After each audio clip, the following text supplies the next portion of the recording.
But I had a horse at 11.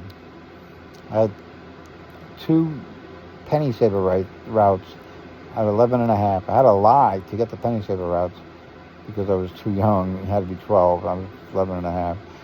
And I used the money to pay the board and the shoeing on the horse. We got the horse for nothing. And that's a whole new story, but I had a horse at 11. And it was a great horse. His name was Lamb Chop. And we called him the Chopper. And he was a great horse.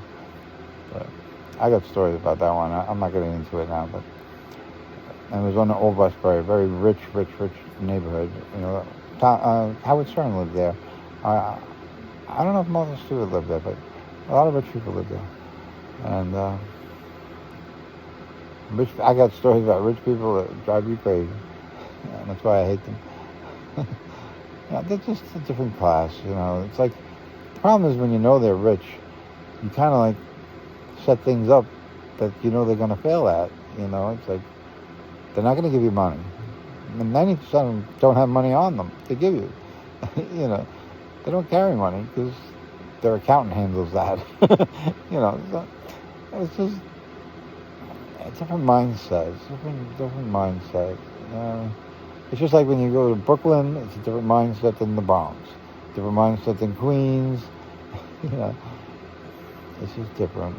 You know when you're not in Queens anymore. You know when you're not in Brooklyn anymore. And you know when you're in Manhattan. So, and you definitely know when you're in Jersey and you want to get the hell out as fast as you can. You know, so I don't know.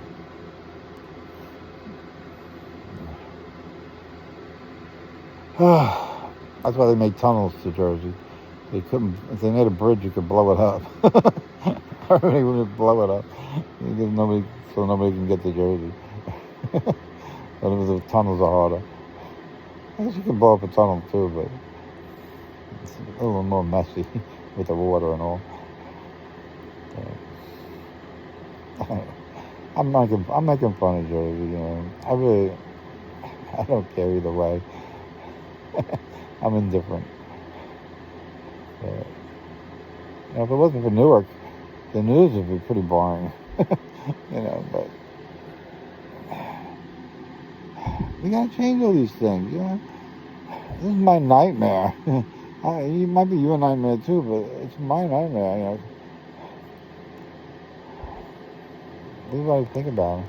Like, how do we change these things? You know, I think about crazy thoughts. You know, like have all the rich people move out of their mansions and go live in Brooklyn or in Newark, and have all the people in Newark go live in the mansions and just flip it. You know, and have all the prisoners in jail be the guards for all the judges and court people and the police. We'll put them in jail, and the correctional officers. We'll put them in jail, and have the prisoners be the guards. That'd be a great scenario. I'm sure the prisoners would love it. I know the correctional officers wouldn't. So they'd be getting something up their ass, but it wouldn't be a cell phone. You know, so. You know, it's just, I'm not doing that stuff, but I have crazy thoughts. It's okay to have crazy thoughts. That's how you get the good ones. You know, you keep doing the crazy thoughts, and you come across a question like, you know, that might work. You know, it's like, that might work. You don't throw it away so quick. I think jails are going to be more or less like Alcatraz, you know, just a museum. You know, this is how people used to get treated.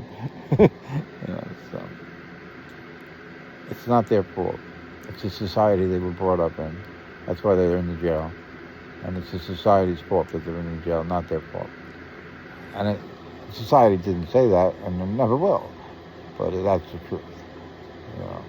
So the schools failed them, their parents failed them, the cops failed them. They robbed the store, and you're surprised. I mean, come on. Why don't you give them the gun? And you did. So, you know,